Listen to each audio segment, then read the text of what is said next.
अफगानिस्तान की महिलाओं का संघर्ष। अफगानिस्तान के हेरात में हिजाब संबंधी नियमों के उल्लंघन के आरोप में महिलाओं की गिरफ्तारी के विरोध में हुए प्रदर्शन पर गोलीबारी कर 2 लोगों की हत्या किए जाने की खबर ने दुनिया को एक बार फिर याद दिलाया है कि महिलाओं की स्वतंत्रता का मुद्दा आज भी कई देशों में जीवन और मृत्यु का मुद्दा बना हुआ है। प्रदर्शनकारियों के नारे थे, शिक्षा, काम, स्वतंत्रता। ये तीनों मांगे ऐसे मूलभूत मानवाधिकार हैं जिन्हें दुनिया के अधिकांश लोग स्वाभाविक मानते हैं। लेकिन अफगानिस्तान की अनेक महिलाओं को इन्हीं अधिकारों के लिए सड़कों पर उतरकर अपनी जान तक देनी पड़ रही है। ये दृश्य नया नहीं है। कुछ वर्ष पहले ईरान में महसा अमीनी की मृत्यु के बाद लाखों महिलाएं सड़कों पर उतर आई थीं। उन पर आरोप था कि उन्होंने अनिवार्य हिजाब ठीक तरह से नहीं पहना था। उनकी मृत्यु ने पूरे देश में महिला जीवन और स्वतंत्रता से जुड़े ऐतिहासिक आंदोलन को जन्म दिया। उस आंदोलन को दबाने के प्रयास में सैकड़ों लोग मारे गए।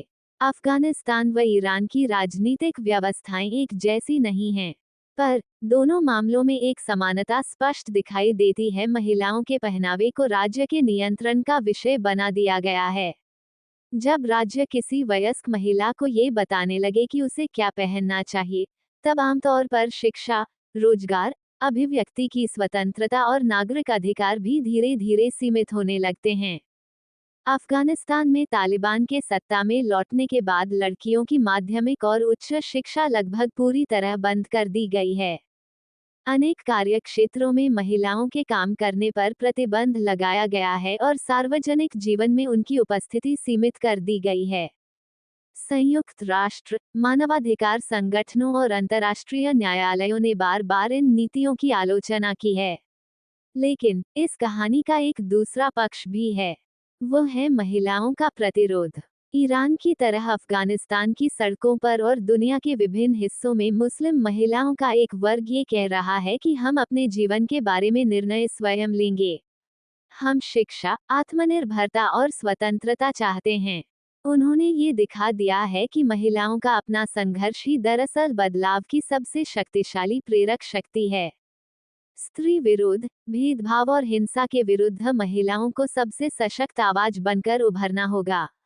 कोई भी पहनावा यदि स्वेच्छा से पहना जाए तो वह अलग बात है, पर यदि राज्य, परिवार, समाज उसे जबरन थोपे तो फिर वह व्यक्तिगत पसंद नहीं रह जाती, इसके बजाय वह स्वतंत्रता का प्रश्न बन जाती है। इतिहास में हर बड़ा सामाजिक परिवर्तन कुछ साहसी लोगों के विरोध से शुरू हुआ है। आज अफगानिस्तान की वे महिलाएं जो गोलियों के सामने भी शिक्षा, काम, स्वतंत्रता का नारा लगा रही हैं, वे केवल अपने लिए नहीं, बल्कि दुनिया भर की महिलाओं की स्वतंत्रता के इतिहास में एक नया अध्याय लिख रही हैं। वास्तविक स्वतंत्रता तो तभी आएगी जब कोई महिला बिना किसी सामाजिक या सरकारी दबाव के अपने वस्त्र स्वयं चुन सकेगी। यदि इस तरह का माहौल बनता है, तो स्वतंत्र और दबाव मुक्त परिस्थितियों में हिजाब, बुर्का या नकाब पहनने वाली मुट्ठी भर महिलाएं ही होंगी। कोई महिला यदि फैशन, मौसम या व्यक्तिगत पसंद के कारण अपने बाल ढकना चाहे, तो यह उसका अधिकार है। अपने जीवन को जोखिम में डालकर सड़कों पर उतर आना कोई सहज काम नहीं है। ईरान की लड़कियां जानती थीं कि विरोध की कीमत भयानक हो सकती है। वे जानती थीं कि गिरफ्तारी, यातना और यहाँ तक कि मौत की सजा भी उन्हें मिल सकती है। फिर भी उन्होंने विद्रोह किया। सड़कों पर हिजाब जलाकर उन्होंने ये घोषणा की कि अब वे भय को स्वीकार नहीं करेगी। अफगानिस्तान की महिलाओं की स्थिति तो और भी कठोर है। वर्षों से उन्हें शिक्षा, आत्मनिर्भरता और स्वतंत्रता से वंचित रखा गया है। फिर भी आज वे भी सड़कों पर उतर आई हैं। वे जानती हैं कि यह रास्ता चुनना महंगा पड़ सकता है।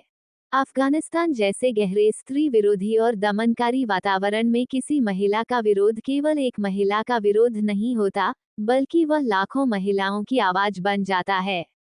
ये स्त्रियां दुनिया को संदेश देना चाहती हैं कि वे अब उत्पीड़न, भेदभाव और अपमान का जीवन स्वीकार करने को तैयार नहीं हैं। वे शिक्षा, काम, स्वतंत्रता और इंसान की तरह जीने का अधिकार चाहती हैं।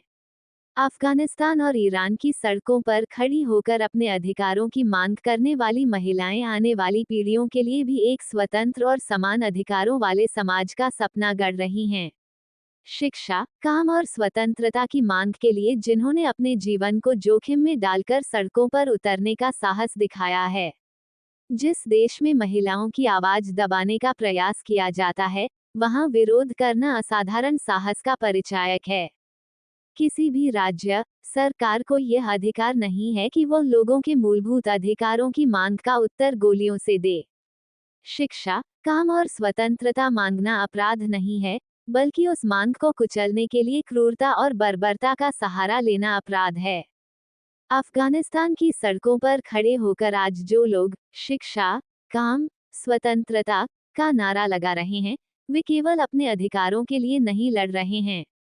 वे उन वंचित, अपमानित, उपेक्षित और तिरस्कृत महिलाओं की ओर से भी बोल रहे हैं, जो इंसानी अधिकारों से वंचित हैं। स्वतंत्रता का संघर्ष लंबा हो सकता है, पर इतिहास इस बात का साक्षी है कि मनुष्य की मुक्ति की आकांक्षा को हमेशा के लिए दबाया नहीं जा सकता। आज अफगानिस्तान की महिलाओं का संघर्ष किसी ड्रेस कोड के विरुद्ध नहीं है, बल्कि महिलाओं पर धार्मिक और राजनीतिक प्रभुत्व के विरुद्ध है। उनका संघर्ष मूलतः इंसान की तरह जीने का संघर्ष है।